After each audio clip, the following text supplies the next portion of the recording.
Licence না নিয়ে একজন দোকান চালাতে পারবেন না। উনি বলছেন 6 মাস, আপনি বলছেন 1 মাস। আপনি কিনেছেন 480 টাকা দিয়ে, আপনি স্টিকার মারলেন 23,500 টাকা, তাহলে এই বিক্রি হবে এখন 23,500 টাকা। ভদ্রলোকের আসবেন 23,500 টাকা গুনে অথবা কার্ড দিয়ে পেমেন্ট দিয়ে চলে গেলেন, অন্ত প্রতারিত হবেন সমানে। 900 টাকা আপনি 800 বললেন কেন? এই দুইজন কাটছে আমি আরে না না, আপনি কেন 800 বললেন? আপনি কেন 800 বলছেন? 900 টাকা বিক্রি করে বসে রাখছেন বাসের ভিতরে। আপনি চুপ করেন। জরিমানা পরিশোধ না করলে হাজতে দিয়ে ঈদ করে বাড়িতে যাবেন পরে। আপনাদের দুজনকে 2 ক্লাস খেতে হবে। না না না না, আমাদের আপনার কেন প্রবলেম হবে? না মরে যাবে আপনি বলতেছেন, তাহলে অন্য মানুষকে মেরে ফেলছেন কেন আপনি? ধরেন ধরেন, হাতে ধরেন, হাতে ধরেন, আপনি নেন এখন খান। মেড ইন পাকিস্তান, সাদাবাহার এগুলো বানিয়েছে যে উনি, এগুলো মার্কেটে ছড়াই গেছে অনেক, এগুলো নিয়ে অনেক ঝামেলা হচ্ছে। আমরা এই জন্য প্রতিষ্ঠানটা সাময়িক বন্ধ রাখবো। তাহলে এখন আপনার বক্তব্য কি বলেন? আপনি বলেন তেল নেই, এখন তেল বের হলো। একই জিনিসের 3টা দাম।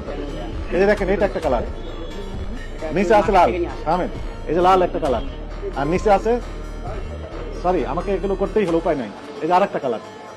এগুলো হচ্ছে মিক্স ফ্রুটস নাম দিয়েছেন, তাই না?